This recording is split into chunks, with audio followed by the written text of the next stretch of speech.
1865. Sertão do Vale do Paraíba, interior do Império. O Brasil respirava a pólvora das guerras, mas no engenho do coronel Honório Ferraz, o ar era mais pesado que qualquer campo de batalha. O calor subia da terra rachada como fogo escondido, e a cana se curvava ao vento como escrava dobrada ao chicote. Era noite sem lua, noite de presságio. Na senzala amontoavam-se corpos cansados, gemidos abafados, olhos que não ousavam erguer-se. No meio deles, porém, havia uma mulher que não dormia. O nome dela era Teodora. Os outros diziam que ela tinha olhar de faca, silencioso, frio, cortante. A respiração dela parecia carregar um segredo que ninguém ousava perguntar. Teodora crescera no vale como filha da violência. A mãe, Quitéria, fora moída entre partos e troncos até não restar dela além de uma lembrança difusa. O pai? Ninguém sabia ao certo. Talvez um escravo morto, talvez um branco de passagem. O que todos sabiam era que Teodora não era de se curvar. Desde menina suportava os golpes do feitor sem derramar lágrima, como se fosse feita de pedra. Esse silêncio lhe custou mais castigos, mas também a fez temida. O coronel Honório Ferraz era dono de terras, de bois, de escravos e de uma crueldade que corria no sangue. Homem de bigode espesso, barriga farta e olhar impiedoso, passava as noites entre vinho e carne e os dias entre ordens e açoites. Gostava de ser chamado de pai dos pobres, mas para os que viviam sob sua bota, ele era carrasco. Teodora o conhecia mais de perto que gostaria. Desde os 15 anos, fora arrancada da cozinha e levada à casa grande nas madrugadas em que o coronel queria companhia. A cada visita forçada morria um pedaço dela, mas não todo. O que restava era ódio, e esse ódio cresceu como árvore torta, criando raízes fundo na alma. No engenho, havia quem sonhasse com fuga para o quilombo. Outros rezavam por morte rápida. Teodora não. Ela queria vingança. Não só contra Honório, mas contra a lógica inteira da Casa Grande, contra a certeza que os brancos carregavam de que nunca seriam tocados. O estalo do chicote era rotina, o cheiro de ferro queimado era normal, mas naquela noite, algo no ar era diferente. Teodora, sentada na palha, passava os dedos por uma agulha roubada da cozinha. O brilho pequeno refletia no escuro, como se fosse estrela caída. Entre as mãos calejadas, o fio de linho parecia se transformar em arma. Na casa grande, o coronel roncava alto, o copo de vinho ainda entornado ao lado da cama. A barriga subia e descia em ondas lentas. Do lado de fora, o engenho dormia, acreditando que o amanhecer seria igual a todos os outros. Mas naquela noite, no Vale do Paraíba, uma mulher já havia decidido. O dia seguinte não teria coronel. Antes de se tornar a sombra que rondava o coronel Honório, Teodora foi uma menina de pés rachados, magra como vara de cana, mas com olhos que nunca baixavam. Cresceu no terreiro de barro do engenho, ouvindo o estalar do chicote como se fosse música de fundo da vida. Os outros a olhavam com estranhamento.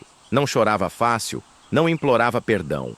Guardava tudo dentro, como quem empilha lenha para uma fogueira futura. A mãe, Quitéria, ensinou-lhe os primeiros segredos antes de morrer. Falava das plantas do mato, de raízes que curavam febre, de folhas que queimavam feridas. Mas também lhe ensinou uma verdade amarga. Quem nasce no cativeiro não tem dono só de corpo. Também querem a nossa alma. Se você não guardar a sua, eles levam tudo. Quitéria morreu cedo, sangrando em silêncio depois de um parto maldito que nem padre quis abençoar. Teodora tinha apenas 10 anos. Foi o feitor Clemente quem moldou os primeiros traços da sua raiva. Homem de couro grosso, riso de escárnio, ele tinha prazer em humilhar. Gostava de ver joelhos no chão, de ouvir súplicas. Mas com Teodora, nunca conseguiu arrancar a submissão que desejava. Chicoteava até a pele abrir, e ela apenas cerrava os dentes, os olhos fixos nele, como se prometesse vingança em silêncio. Essa ousadia lhe custava caro, mas também a tornava diferente. O coronel Honório percebeu cedo essa chama. Tinha olhos de dono para tudo: terra, gado, mulher. E quando notou a adolescente de corpo em formação, ordenou que fosse levada à casa grande. Foi numa noite sem estrelas que Theodora descobriu o peso da cama do coronel. O quarto cheirava a vinho e suor.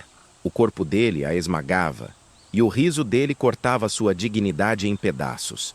Ela não gritou, não chorou, engoliu cada lágrima como faca.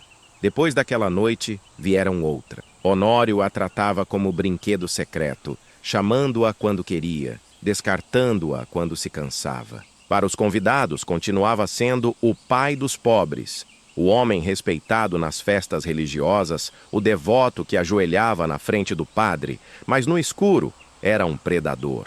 Theodora aprendeu a fingir indiferença. Por dentro, cada visita dele era mais um tijolo no muro de ódio que ela construía. Enquanto outros sonhavam com fuga para quilombos escondidos na serra, Theodora sonhava com outra coisa. Fugir seria salvar a si mesma. Mas ela queria mais. Queria cortar a raiz. Queria que o nome do coronel fosse lembrado não como dono de terras, mas como homem degolado por uma mulher que ele pensava possuir. No vale, todos comentavam que Honório dormia pesado, bebia até cair, roncava como porco, e nada no mundo o acordava antes do sol. Theodora ouviu, guardou a informação. Na cozinha, quando lavava os talheres, reparava nas facas afiadas. Quando costurava roupas rasgadas, sentia o fio da agulha entre os dedos. Aos poucos, sem que ninguém notasse, o plano se formava. O tempo passava, e o engenho seguia na rotina de ferro e açúcar. Mas dentro de Theodora, cada batida de coração era contagem regressiva. Ela não falava. Não confiava em ninguém. Apenas esperava o momento certo. E quando a Guerra do Paraguai levou os homens da vila para longe, deixando o coronel mais solitário e vulnerável, Theodora soube. A hora estava próxima. O ano de 1865 corria como rio barrento, trazendo notícias de morte das fronteiras longínquas. O Império sangrava na Guerra do Paraguai, mas no Vale do Paraíba, o sangue escorria da mesma forma. Chicote no terreiro, suor na moenda, gemido na senzala. O coronel Honório, agora mais inchado e preguiçoso, se entregava às noites de cachaça e às madrugadas de ronco grosso. O mundo parecia seguro demais para ele, e era exatamente nessa certeza que o perigo se escondia. Theodora trabalhava entre a cozinha e o quarto das criadas. Costurava roupas, remendava fardas, pregava botões. E toda vez que a agulha atravessava o pano, ela imaginava a ponta rasgando carne. Cada ponto era um ensaio. Cada nó era uma promessa. Quando a linha se apertava, ela via a imagem do coronel sufocado no travesseiro. Na cozinha, observava as facas longas usadas para cortar carne. Escolheu uma de cabo gasto, que desapareceu em seus panos sem levantar suspeita. Passava as noites afiando-a em segredo, ouvindo o som do metal contra a pedra como se fosse música. Às vezes mordia o próprio lábio até sangrar, apenas para sentir o gosto do que estava por vir. O coronel, entregue ao vício do vinho, passava os dias cambaleando. Mandava preparar banquetes para si mesmo e depois caía no leito pesado roncando. Assim doente e amarga, pouco se importava. O feitor Clemente tentava manter o controle da senzala, mas estava mais preocupado em enriquecer às escondidas do que vigiar o senhor. O engenho, que sempre funcionara como máquina de opressão, começava a se desgastar. Era nesse desgaste que Theodora via sua chance. As mulheres da senzala notavam que ela já não conversava, que ficava noites acordada, sentada, olhando para o escuro. Algumas cochichavam que Theodora ouvira o chamado dos mortos. Outras diziam que ela tramava fuga. Nenhuma ousava perguntar. Era melhor não saber. Numa dessas noites, Crispina, velha escrava que conhecia rezas e maldições, aproximou-se dela. Entregou-lhe um pequeno patuá feito de ossinho e corda e disse apenas: "Se for fazer, que sua mão não trema. O sangue chama sangue." Theodora guardou o amuleto no peito. Não acreditava em santos, mas acreditava na força da decisão. E sua decisão já estava feita. Na véspera, o coronel passou a tarde bebendo mais que o normal. Caiu no leito antes da hora, com a boca aberta e o ronco explodindo pelas paredes. O copo tombado ainda cheirava a vinho barato. A noite caiu densa, sem estrelas. O engenho dormia. Na senzala, Teodora não fechou os olhos. Ficou sentada, a faca oculta sob a saia, a agulha escondida no cabelo, o patuá preso ao peito. O corpo parecia calmo, mas por dentro, o coração batia como tambor de guerra. Ela sabia. Quando o galo cantasse, o coronel Honório Ferraz já não estaria vivo. A madrugada chegou como véu pesado. O engenho inteiro roncava no compasso da exaustão, mas Teodora estava desperta, o corpo firme, o olhar fixo. Cada respiração parecia medir a distância entre ela e o destino. O silêncio era tão espesso que até o rangido da madeira da senzala soava como trovão. Ela se levantou devagar, enrolou um pano escuro no corpo e escondeu a faca na cintura. A agulha e a linha foram escondidas no tecido da saia, como se fossem simples utensílios de costura. O patuá, preso no peito, queimava contra a pele. Não era fé. Era lembrança de que carregava consigo todos os mortos que o coronel tinha deixado pelo caminho. Atravessou o terreiro em passos lentos. A lua estava oculta pelas nuvens, como se o céu também fechasse os olhos para o que estava prestes a acontecer. O casarão erguia-se na frente dela, branco e imponente, mas naquela noite parecia vulnerável. Não era mais fortaleza. Era presa, adormecida. Empurrou a porta da cozinha, que rangeu baixo. Caminhou pelos corredores, ouvindo apenas o próprio coração. Passou pela sala de jantar, onde ainda havia restos de vinho e comida apodrecendo. O cheiro azedo misturava-se com o da madeira encerada. Cada detalhe era testemunha de um homem que se acreditava eterno. O quarto do coronel ficava no fundo, atrás de uma porta de madeira grossa. Teodora encostou o ouvido. Só ouviu o ronco dele, profundo, animal. Empurrou devagar. A porta cedeu. O quarto estava iluminado apenas por uma lamparina quase apagada. O coronel jazia sobre a cama larga, a barriga exposta, o rosto suado. Dormia de boca aberta, como um porco abatido. O copo caído ainda deixava uma mancha de vinho no chão. Teodora aproximou-se. Cada passo parecia um século. A faca escorregou da cintura para a mão. O aço brilhou fraco na luz da lamparina. Ela ficou parada diante dele, observando por longos segundos. Não havia arrependimento, não havia dúvida. Era apenas a execução de um destino já traçado. Ergueu a faca. O braço não tremeu. O corte foi rápido, seco, profundo. O ronco transformou-se em gorgolejo. O sangue jorrou quente, pintando os lençóis. O coronel tentou se erguer, mas o corpo já não obedecia.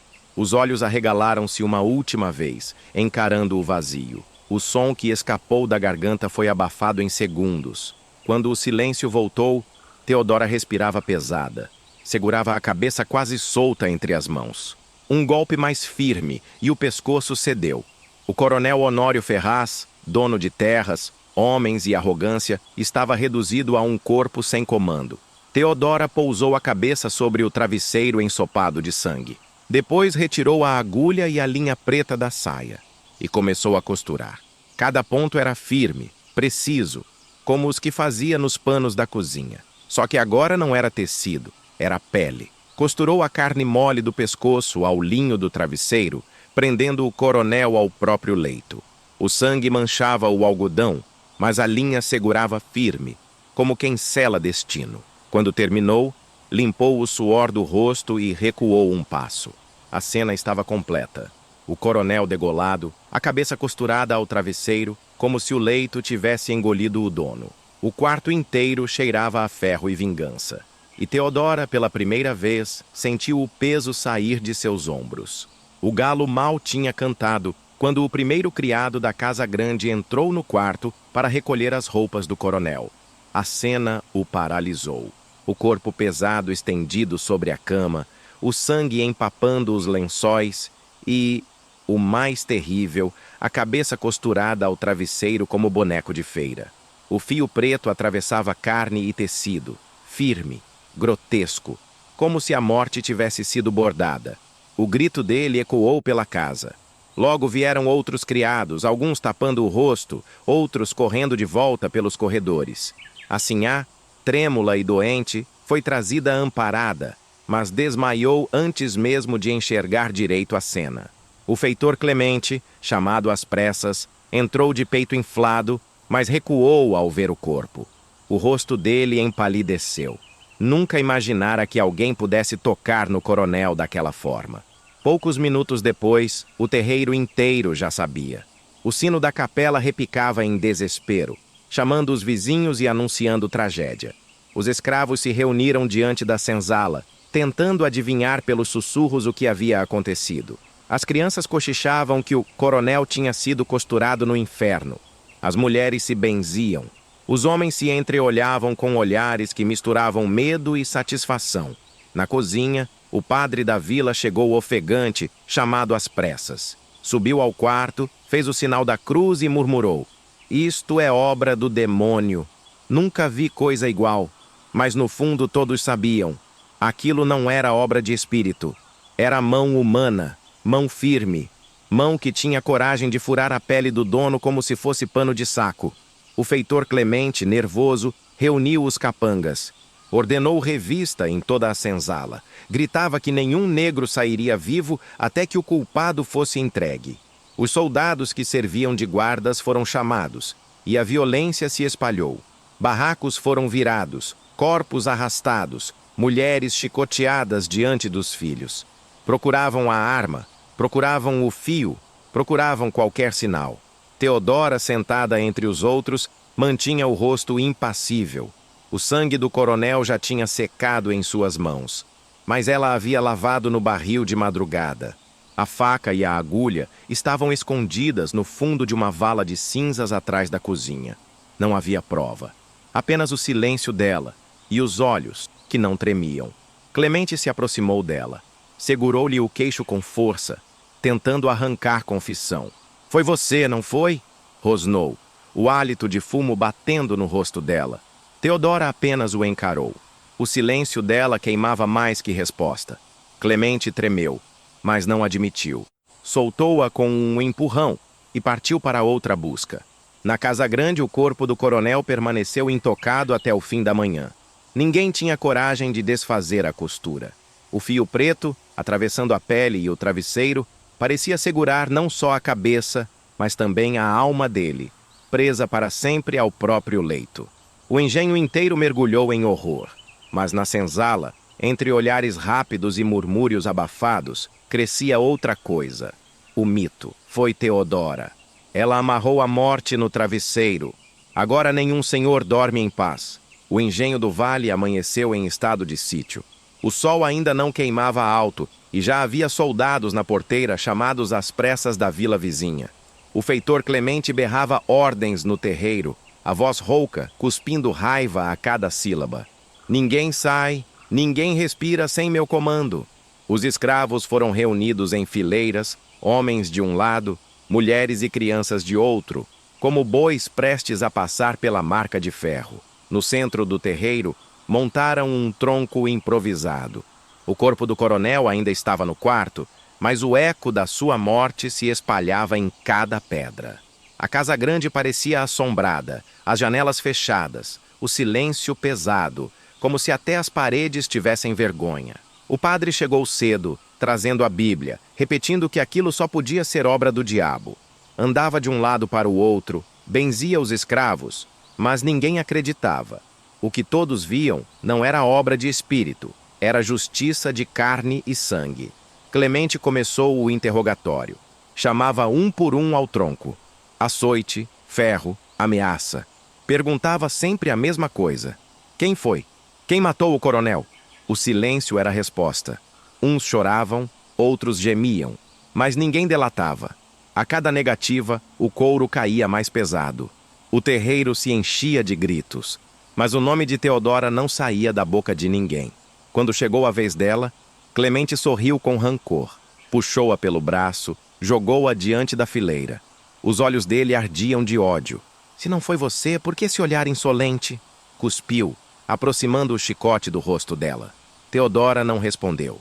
O silêncio dela era faca, cortava mais que palavra.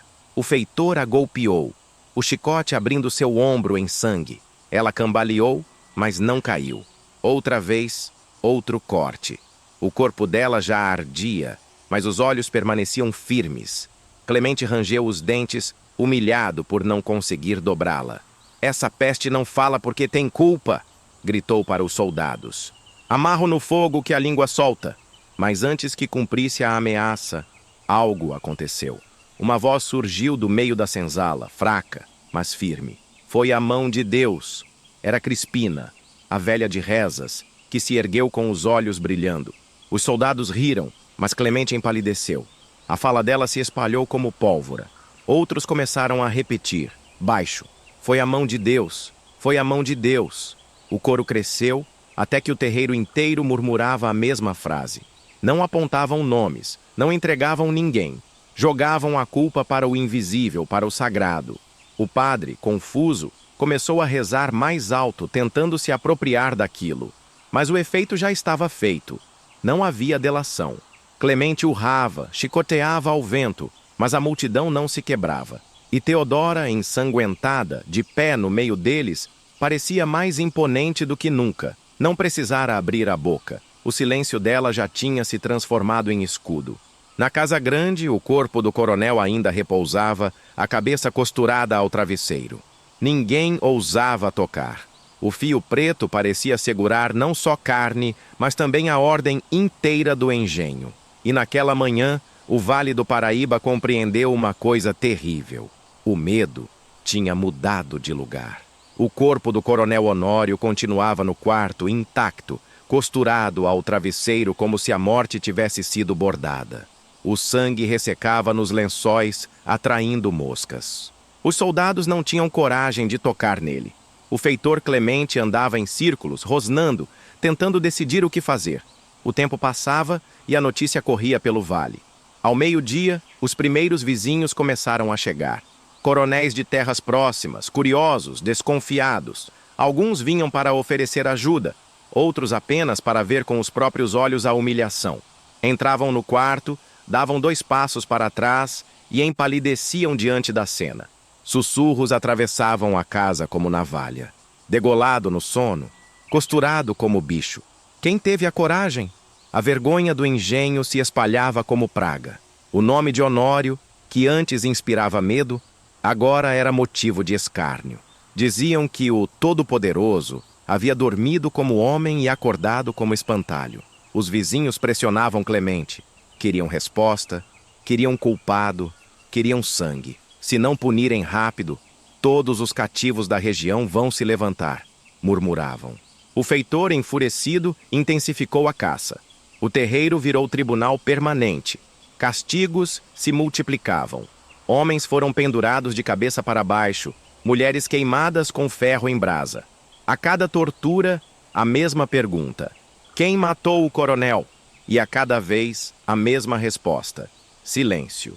Teodora continuava firme, mesmo com as costas abertas em chagas. Não pedia água, não implorava, não tremia. O olhar dela queimava Clemente por dentro.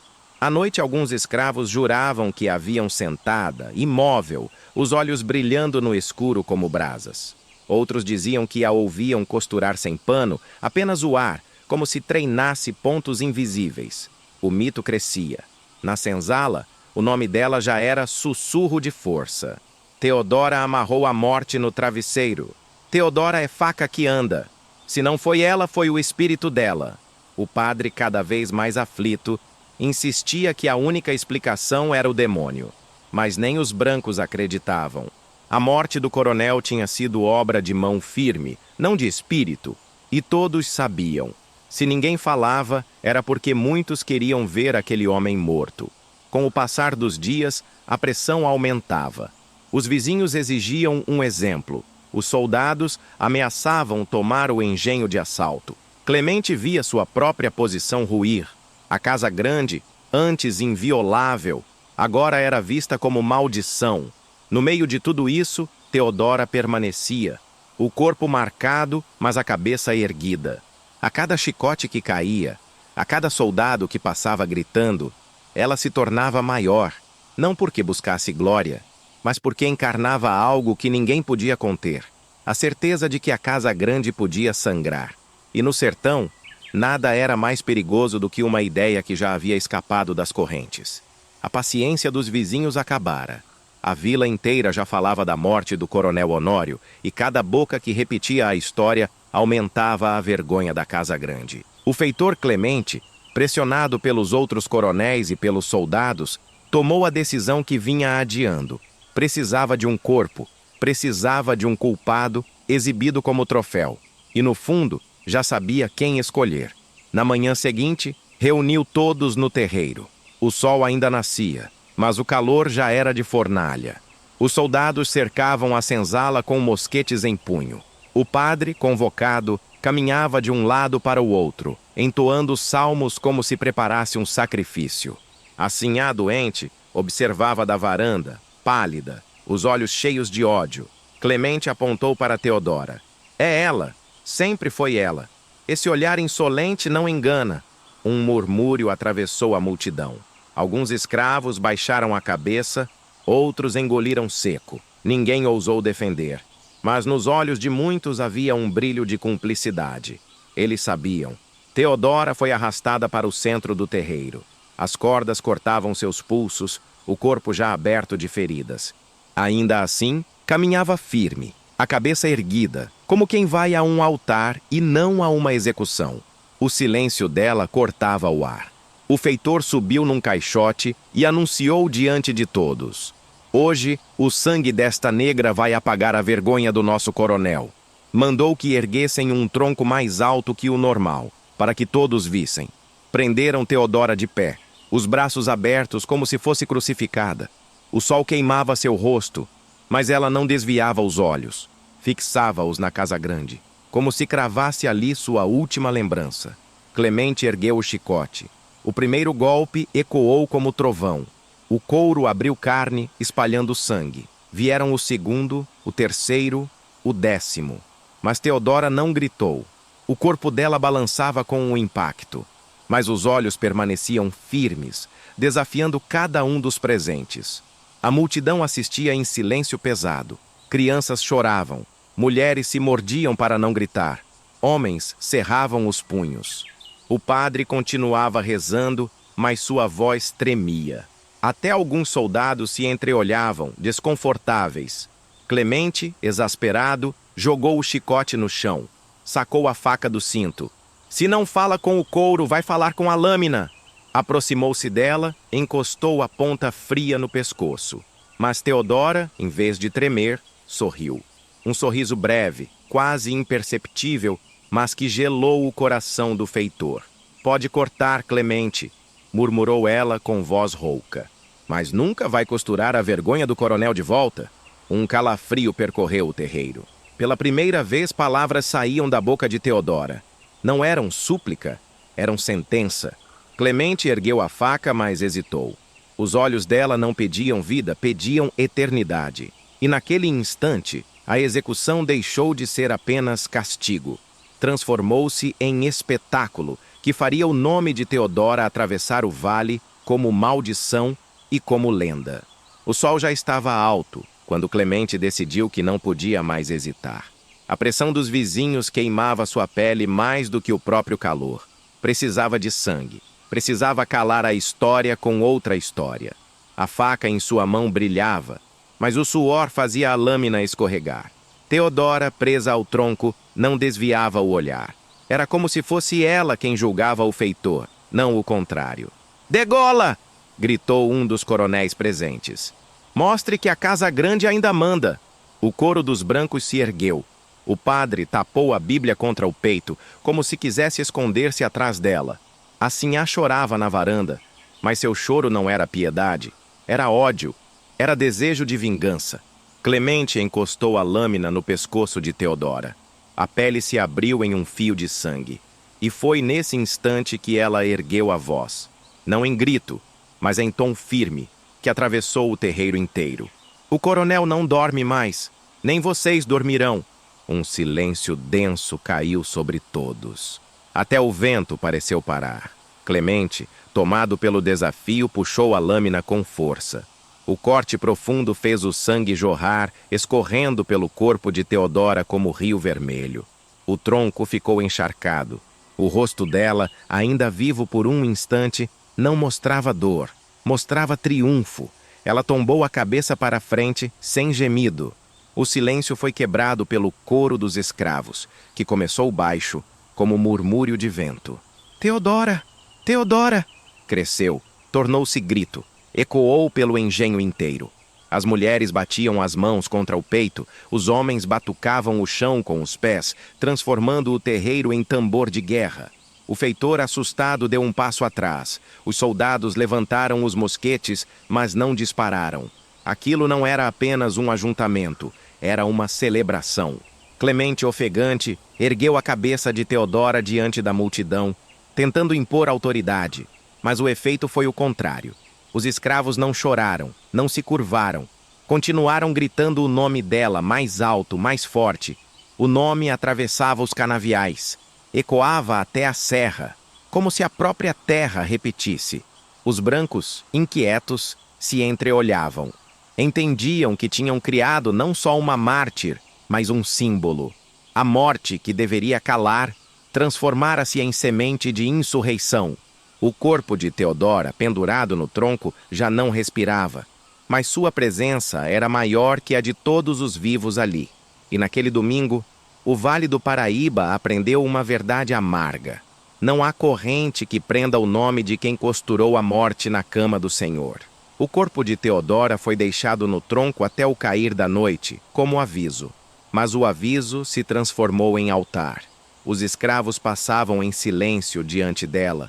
Alguns tocavam os pés, outros murmuravam preces baixas. Não havia medo no ar, havia reverência.